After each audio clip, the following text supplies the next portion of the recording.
tu'izzu man tasha wa tuzillu man tasha. Oh Allah, you honor whom you will and you humble who you will. Janab Speaker, we bow our heads before 10, in 2012, in 2023, in 2024. Iran تک محدود نہیں ہوتا. It would have consequences for all neighboring countries in the region, including Pakistan. تو ہم اس کو سختی سے اس booming کو, اس حملہ کو کا مذمت کرتے ہیں. Yesterday, Janab Speaker,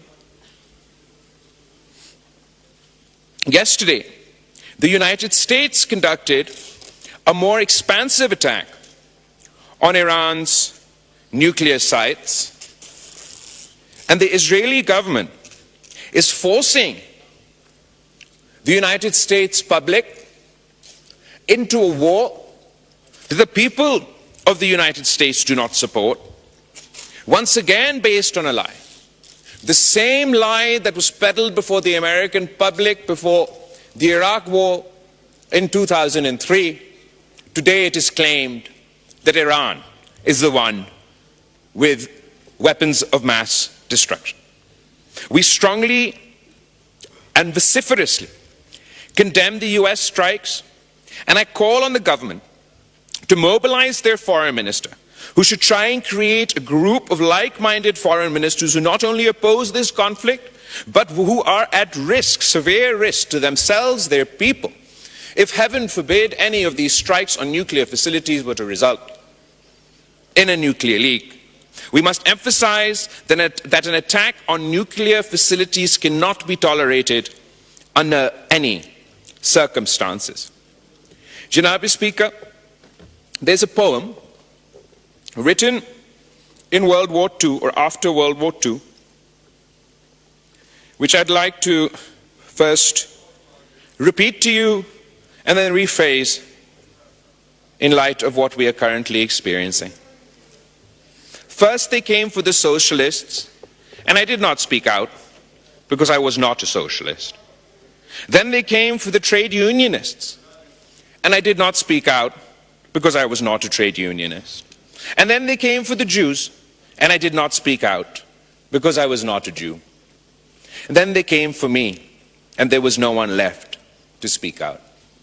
یہ ایک پوم ہے, اور جس شخص نے اس پوم کو لکھا وہ پہلے اس رژیم کا نازی رژیم کا ایک حمایتی تھا, پھر کرٹک بنا, اور آخر کار اس کو بھی کنسنٹریشن کیمپ میں ڈالا گیا. اس اکتوبر سے لے کے since October last year, we've seen a genocidal, apartheid imposing, expansionist regime conduct an ever-expanding war, which has the potential to drag us all towards World War III. This time first they came for the Palestinians, but the world did not speak out because they weren't Palestinian. Then they came for the Lebanese, but we did not speak out because we were not Lebanese. And then they came for the Yemenis, but we did not speak out because we're not from Yemen. And now they have come for Iran. If we do not speak out, Mr. Speaker, there will be no one left when they come for us. The Israeli regime's aggression across the region must be stopped.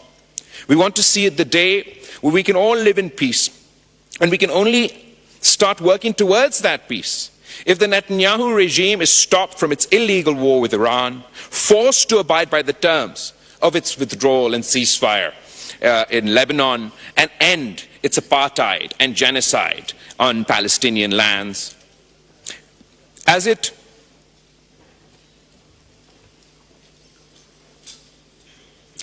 continues to bomb Iran, the world must not forget that this Israeli regime, this Netanyahu regime, is currently carrying out the forced starvation of Palestinians in the Gaza Strip. جناب speaker, ہمارے خطے میں بھی ایک نیتنیاہو کا سستی copy ہے, اور میں فخر سے کہہ سکتا ہوں کہ ہم نے اس سستی کاپی کو جنگ کے میدان میں ہروا دیا. سفارتکاری کے میدان میں ہروا دیا اور بیانیہ کے میدان میں ہروا دیا.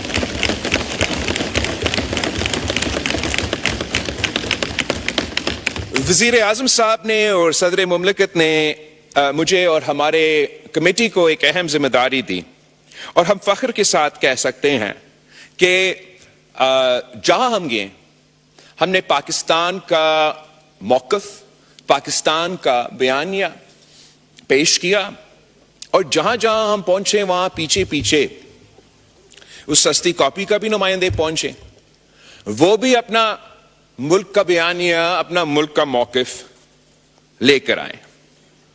ہمارا بیانیہ تو امن کا پیغام تھا، بٹ پیس ٹو اسٹرینتھ. ہم ایک جنگ جیت چکے تھے، ان کا ایک جہاز گرا چکے تھے، اور ہمارا موقف یہ کہ ہم نے سیز فائر تو حاصل کر لی، لیکن جب تک اس خطے میں ہم مستقل امن قائم نہیں کریں گے تو یہ نہ پاکستان کے عوام کے مفاد میں ہے، نہ بھارت کے عوام کے مفاد میں ہے. تین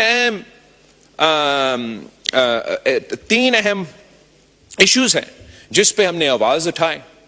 ایک تو کشمیر کا موقف جو ہمیشہ پاکستان کے لیے ایک اہم موقف رہا ہے. کشمیر کے عوام کی جو امیدیں ہیں، جو ان کا حق ہے، جہاں تک یونائٹڈ نیشنز کی ریزولوشنز کے مطابق، اس پہ نہ صرف ہم نے بات کی، مگر اگر آپ پچھلے حکومت کا 2019 میں جب کشمیر کا حملہ ہوا اور ان کا وزیر اعظم یہاں کھڑا تھا، میں ادھر بیٹھا تھا، اور ہم سب نے دیکھا کہ اس کی ری ایکشن میں ہمارا وزیر اعظم صاحب نے اس وقت کہا کہ میں کیا کروں، اب کیا چاہتے ہو کہ میں بھارت کے ساتھ جنگ چھیڑ دوں؟ اگر میرا الفاظ آپ کو غلط لگے آپ وہ ریکارڈنگ دیکھ لیں. ریکارڈنگ ہم سب نے یہ دیکھا کہ وزیر اعظم صاحب نے اٹھ کے کہا کہ میں کیا کروں، آپ کیا چاہتے ہو، میں جنگ چھیڑ دوں. لیکن میں فخر کے ساتھ کہہ سکتا ہوں کہ اس دفعہ جب کشمیر پہ حملہ ہوا، جب پاکستان پہ حملہ ہوا، بھارت کے طرف سے حملہ ہوا، تو پاکستان ڈرا نہیں، جھکا نہیں، ہم نے جنگ کی، اور وہ جنگ جیت چکے. جب پچھلا حکومت کا رد عمل یہ تھا کہ ہم کشمیر ہائی وے کو آج کے بعد سری نگر ہائی وے کہہ دیں گے، جب پچھلا حکومت کا رد عمل یہ تھا کہ ہر فرائیڈے کو بعد نماز جمعہ پاکستان کے اندر ہم سب کھڑے ہو کے، جہاں بھی ہم ہوں گے وہیں کے وہیں کھڑے ہو کے کشمیر کے لیے آواز اٹھائیں گے، اس حکومت کا جواب یہ تھا کہ ان کچے جہاز گرائیں، ان کو مجبور کیے کہ سیز فائر ہو. اور جو ان خان صاحب کے حکومت کے بعد بھارت زور اور شور سے کہتا تھا کہ کشمیر ہمارا اندرونی معاملہ بن چکا ہے، اب بین الاقوامی آبزرورز ہمارا یہ ٹور میں مان رہے ہیں کہ یہ تو ایک عالمی ایشو، انٹرنیشنل ایشو بن چکا ہے. تو سب سے پہلے سکسیس یہ ہے کہ ہم نے کشمیر کوز کو، جو ماضی میں اندرونی معاملہ میں تبدیل کر چکا تھا، ایک بین الاقوامی معاملہ بن چکا ہے. یہ کشمیریوں کا سب سے بڑا کامیابی ہے کہ یونائٹڈ نیشنز ہو یا یونائٹڈ اسٹیٹس کا صدر ہو، وہ سب کہتے ہیں کہ میڈیشن ہو، بین الاقوامی ایشو ہے. بھارت بھی بین الاقوامی انٹرنیشنل تک تو وہ خود نہیں پہنچے ابھی تک. وہ یہ جو ان کا پرانا الفاظ تھے نا، اندرونی مسئلہ، وہ تو اس سے پیچھے ہٹ چکے ہیں. بین الاقوامی جہاں باقی دنیا پہنچ چکے ہیں، وہ یہاں تک تو نہیں پہنچے. مگر بھارت کا اپنا اسیسمنٹ یہ ہے کہ کشمیر کا مسئلہ ایک بائی لیٹرل ایشو ہے، جس پہ ہم پاکستان بھارت کے درمیان طے ہو سکتا ہے.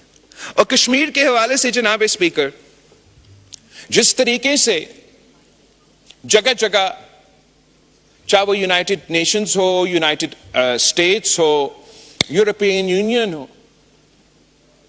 ہر جگہ ایک ایسا ہمدردی ہے. اس لیے میں سمجھتا ہوں کہ دنیا یہ دیکھ رہا ہے کہ جو بھی طریقہ کار اسرائیل نے غزہ میں امپلیمنٹ کرنے کی کوشش کی، ویسا ہی مودی نے کشمیر میں کرنے کی کوشش کی، اور اس کی وجہ سے ایک ہمدردی پیدا ہو رہا ہے. اور میں امید کرتا ہوں کہ ہم یہ جدوجہد جاری رکھیں گے اور انشاءاللہ تعالی ہم کشمیر کے عوام کو انصاف دلوائیں گے. جو دوسرا سب سے بڑا ایشو جو سندھو پہ حملہ ہوا ہے، جو بھارت نے کہا ہے اس دہشت گردی کا واقعہ کے بعد کہ سنتاس معاہدہ ختم، اور وہ سنتاس معاہدہ کو ان ابائنس ہولڈ کر رہے ہیں. نہ سب سے پہلے یہ تو غیر قانونی ہے، ان ابائنس تو ہے نہیں. Indus water treaty even today is binding on India and Pakistan.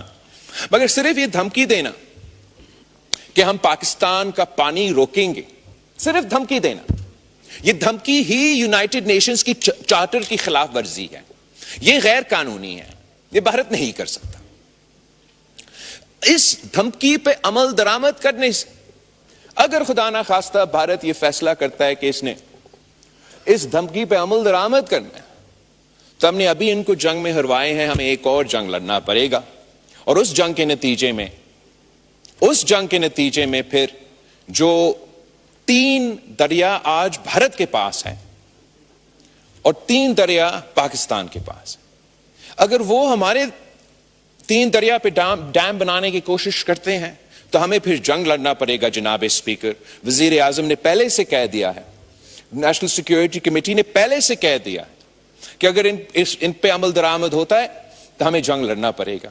تو ہم انشاءاللہ تعالی ایک تو جنگ نہیں لڑنا پڑیں گے، لیکن اگر وہ مجبور ہوتے ہیں اور ان کو جنگ کا اگر ہمیں جنگ لڑنا پڑے گا تو پھر ہم جانتے ہیں کہ ہمارا ایئر فورس، ہمارے افواج جیسے ابھی ان کو عبرتناک شکست دلوائے، اگلے آنے والے جنگ میں بھی اس پوزیشن میں ہیں کہ ہم ان کو عبرتناک شکست دلوائیں. تو بھارت کے سامنے 2 آپشنز ہیں جناب اسپیکر، 2 آپشن. یا بھارت، دیکھیں یہ پہلے بھارت سے فنڈنگ لیتے تھے اور اس لیے آج بھی چیخ رہے ہیں